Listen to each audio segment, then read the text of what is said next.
I have a story here that originally appeared in Foreign Policy, the online magazine, on February 6th, 2016, by a Georgetown law professor named Rosa Brooks, and the situation that she went through when she wrote an article that asked the kind of question that we would ask on this program. You know, what would happen if a president all of a sudden did this with this power, a theoretical thing, which was then reprinted in some of these news magazines. And you know what go to InfoWars, go to Breitbart. I mean, there's a bunch of these places where when you read the comments by the people on the site, you don't even know how to really factor it into your thinking.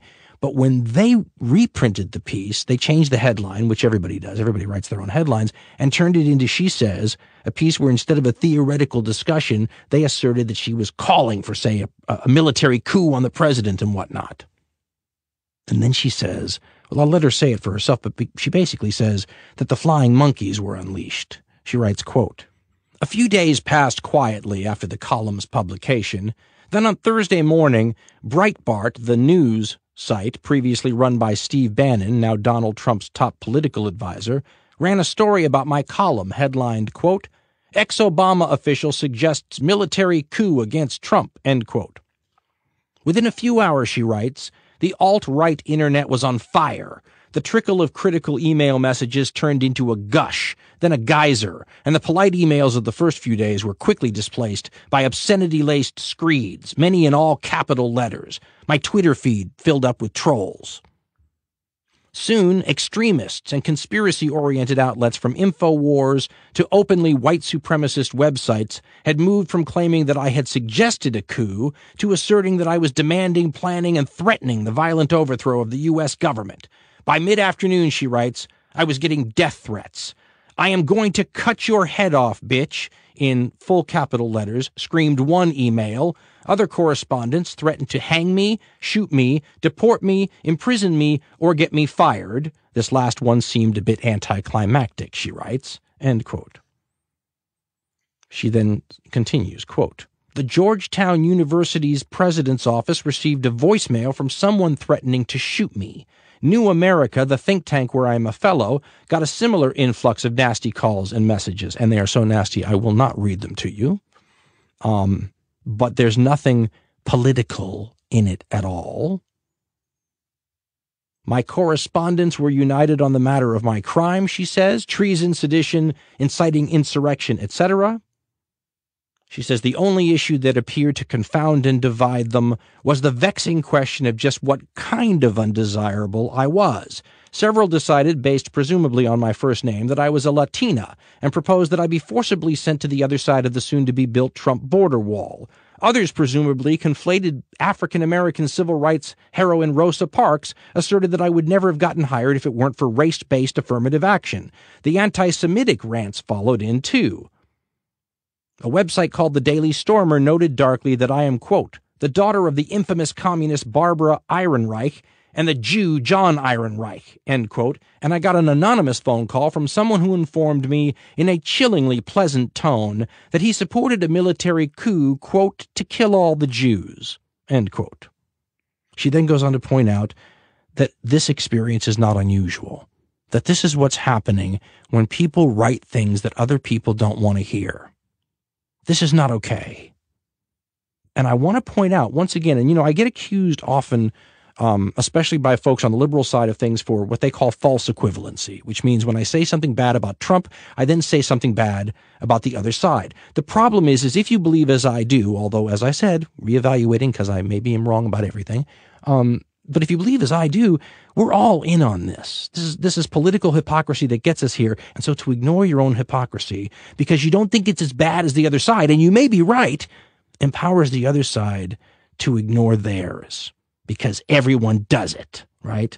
No one's taking the high road, and so everyone is justified in taking the low road. But I mean, what's going on college campuses and other places where folks on the progressive side of the ledger try to shut down other people speaking because it's hate speech or you don't like what they're saying or whatever? Don't you see that this is all part of the same problem? We're denying rights to others because we don't like what they say and we don't want anyone to hear it and agree with it. And we think that by doing that, we're creating if you shut down Hitler's speeches and you never got more Nazis, Dan, wouldn't that justify it?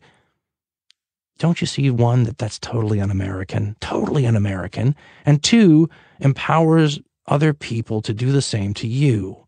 Whatever happened to exposing such ideas to the light of day?